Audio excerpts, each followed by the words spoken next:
బట్టలు ఉతికిన నీళ్లు కాళ్ళ మీద పోసుకుంటే పుట్టింటికి అరిష్టమా కాదా? మన పూర్వీకులు చెప్పినట్లుగా బట్టలు తుడిచిన నీళ్లను కాళ్ళ మీద పోసుకుంటే అది శుభం కాదని, అరిష్టం వస్తుందని, ముఖ్యంగా ఆ మహిళ తన పుట్టింటి మీద ఏదో దోషం కలుగుతుందని చెబుతారు. అసలు ఎందుకలా అంటారు?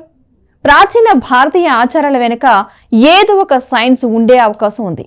ఆ రోజులలో బట్టలు వాడిన నీళ్లు ఎక్కువగా వాడిన సబ్బులు లేక రసాయనాలతో కాకుండా కొద్దిగా మురికి కలిసినవే అయ్యుండేవి.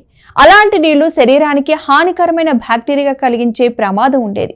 అందుకే బట్టల నీళ్లను శరీరంపై పోయకూడదని ఒక జాగ్రత్తగా చెప్పి దాని అరిష్టమంటూ భావ ప్రబోధన చేశారు. ఇప్పటికీ శాస్త్రానికి తలసరి చూసుకుంటే బట్టలు తుడిచిన నీళ్లను కాళ్ల మీద పోయడం వలన శరీరానికి ఎలాంటి మానసిక లేదా ఆధ్యాత్మిక హాని కలగదు. కానీ హైజెనిక్ పాయింట్ ఆఫ్ వ్యూ నుంచి మాత్రం శుభ్రత పాటించాలంటే అలా చేయడం మంచిది కాదు. అందుకే ఇది అరిష్టం కాదు, కేవలం శుభ్రత, హైజెనిక్ కి సంబంధించిన ఒక నిబంధన మాత్రమే.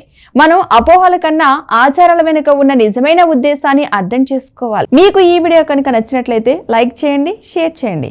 ఇంకా ఇలాంటి అపోహల వెనుక ఉన్న వాస్తవాలు తెలుసుకోవాలంటే మా ఛానల్ని సబ్స్క్రైబ్ చేయండి. మీ అభిప్రాయాలను కామెంట్ రూపంలో తప్పకుండా తెలియచేయండి.